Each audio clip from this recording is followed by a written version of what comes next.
the Let's Go Racing Family podcast, sharing our love for NASCAR, running, and just racing through life. Hosted by Sebastian, Giovanni, Karen, Tony, and me, Johan.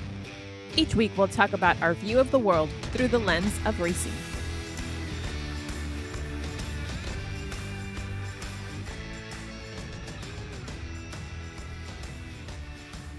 That's true. And then we stayed after the 500. We stayed and watched the entire Xfinity race. Yeah. Which, by the way, Which was really good too. Now that we're talking about Xfinity too, I just want to bring up Shane Van Gisbergen real quick and just talk about him.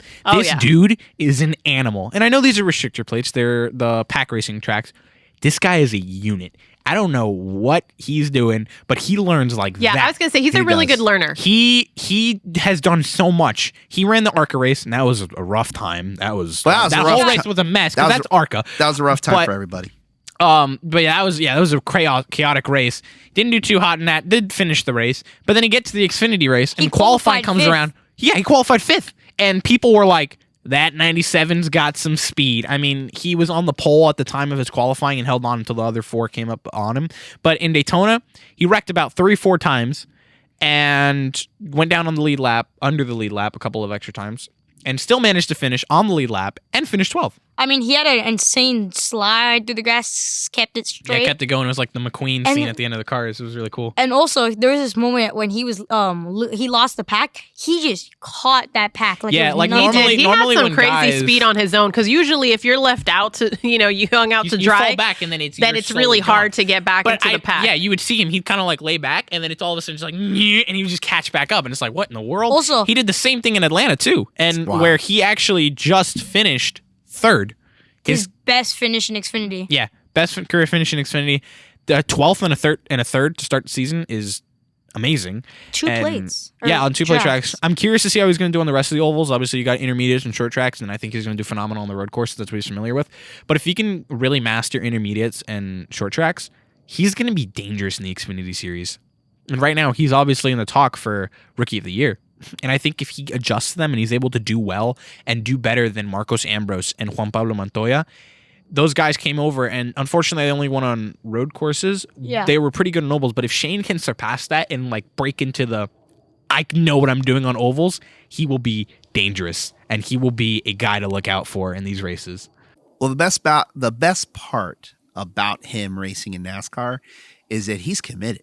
Like, he came over here with the idea of learning and getting better and showing that he can compete with the best drivers in the world. And I agree. I think that's awesome, because to me, NASCAR is the preeminent racing league in the entire world. I know F1 people are probably freaking out, but when you talk about competitive racing, excitement like the finish that we just saw with Daniel Suarez coming to the line after 3 wide. Not to mention the immense amount of skill it takes to drive those cars. Miles. Yes. And the variety of tracks. This isn't single file, follow the leader. Nope. Okay? Nope. This is the top in the world. If that happened in F1, where you're coming to the finish line 3 wide in those cars, those open wheel cars, and they barely touch the way that Suarez and Busch touched, it unsettles they're them destroyed. very easily. They're destroyed. Even IndyCar that gets real close, they can't really do what NASCAR does. Like the fact that they're able to bump fenders and keep going. Like we saw Ross Chastain get involved in multiple wrecks, finish the race in one piece.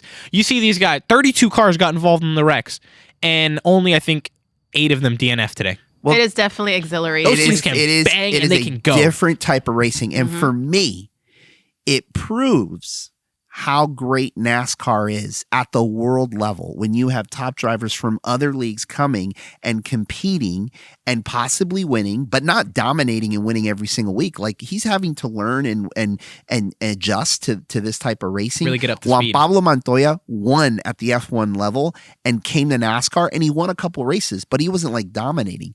This is the preeminent league. And to me, it's the same thing like Major League Baseball. There are leagues in Japan. There are leagues in South America. There are leagues all over. But if you want to be known as the best of the best, where do you come to play baseball? You come to the United States. If you want to play in the basketball, there are leagues all around the world. There are big time leagues in Spain and in Europe and in Turkey. You want to be known as the best, you come to America to play with the best. That's why Tony Kukoc came to play with Michael Jordan with the Bulls. That's why Shane Van Gisbergen has come over to race with the best. And I believe that's what NASCAR is. And I hope that this continues to elevate the sport. I cannot wait till, I want to say his name right, Lewis Hamilton There you go. decides to race, even if it's a couple of races. 1 or 2 races. Yeah. I want him to race at the 500. I mean, Mario Andretti did it, right? Yeah, He he won. won. And he proved, because he wanted to prove he's the best of the best, right? So I want to see Lewis Hamilton do it. The inside joke with the family is I always call him Richard Hamilton.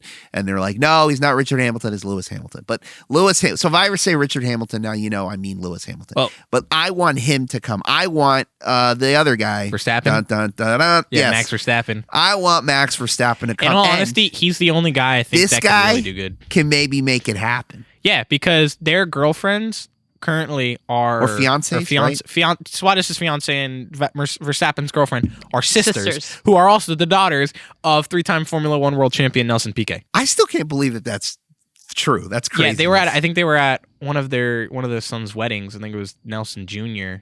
and Suarez and Verstappen were like hanging out together. All I'm going to say is Max Verstappen is going to see this finish. If anything, it's going to be Julie sending it to her sister, and what he's going to see. It's going to be all over the news. I mean, NASCAR. He's going to want to be a part of it if he's as good as he is. And the joke with Max Verstappen, and we'll talk more about F1 later in the season, is that he's week in, bored. week out, walk in, take the trophy, He's walk getting out. bored.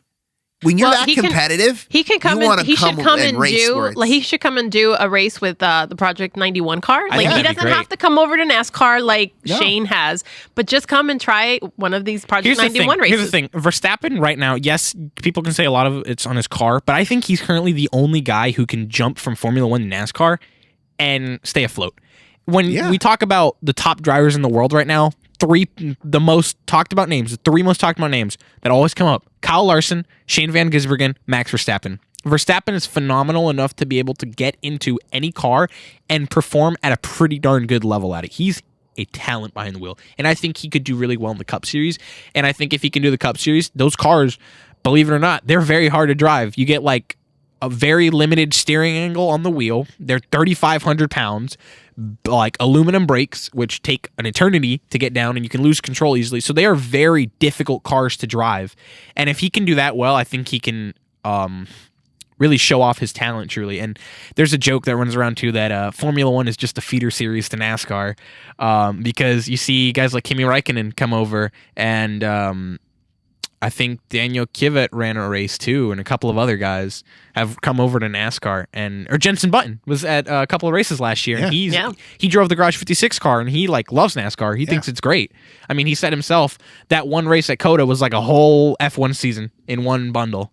Yep, it's exciting. That's why we love NASCAR. But yeah, looking forward to another great season of NASCAR. I think it's going to be a good one. So, And with that, Gio, why don't you take us out?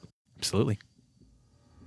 Thanks for watching, listening on in. You can check all of our socials at Let's Go Racing Family, and continue listening to the podcast, share with your friends, and Let's Go Racing Family, out.